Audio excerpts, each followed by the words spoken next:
nyo at bigyan ng mga kalutasan ng inyong mga problema hinggil doon sa mga bagong pamamaraan or paano bang isagawa na tama ang ating mga obligasyon bilang isang Muslim, let's say specifically itong pagdarasal.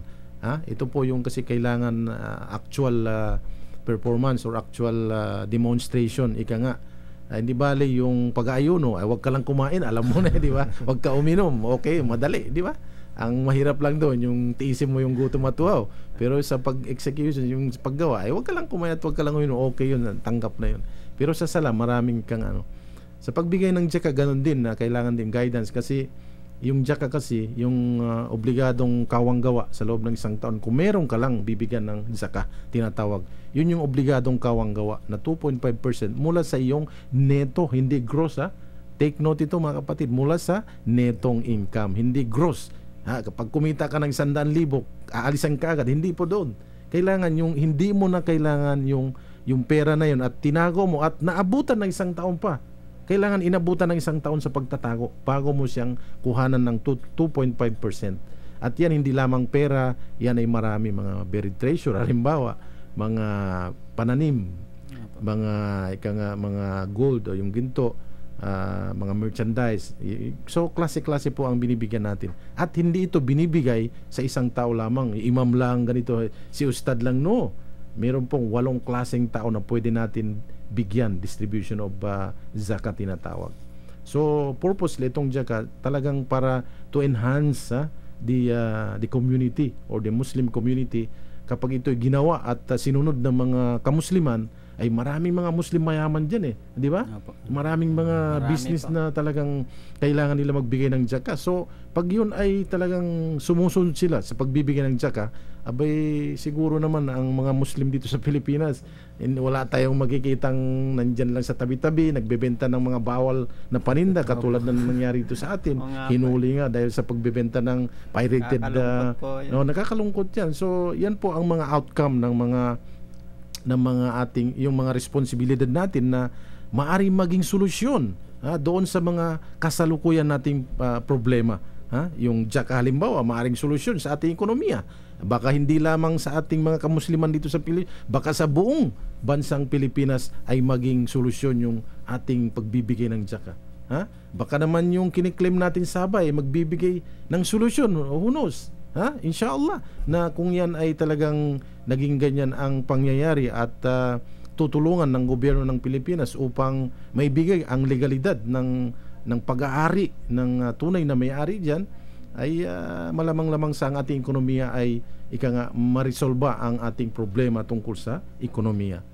Yan po kasi ang issue ng Sabah claim, nakikita natin diyan is it is on economic issue dahil gusto natin mabawi at magkaroon ng income, makatulong sa Pilipinas. It is on political issue dahil sa alam mo na mga leaders na it is on of course on dignity and honor dahil siyempre yung mga sultan ito Sulu, ang ating mga sultan na yan noon pa man talagang sila na yung the first. Kaya nga nakikita natin sa TV, nakita ko doon sa mga flash ng TV, yung kauna-unahang political venue or kaya political area na kung saan nagkaroon ng politics or political activities is doon sa lugar ng mga Muslim sa Holo.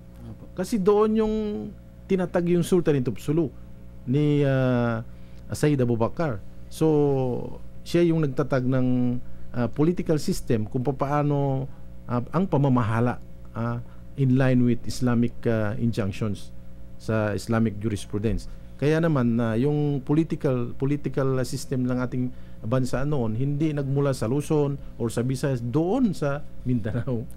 So ngayon naging hotspot na ng mga political event or dahil sa mali kasi yung kanilang pamamaraan na hindi nila maintain, sinunod ang tamang political system ng Islam.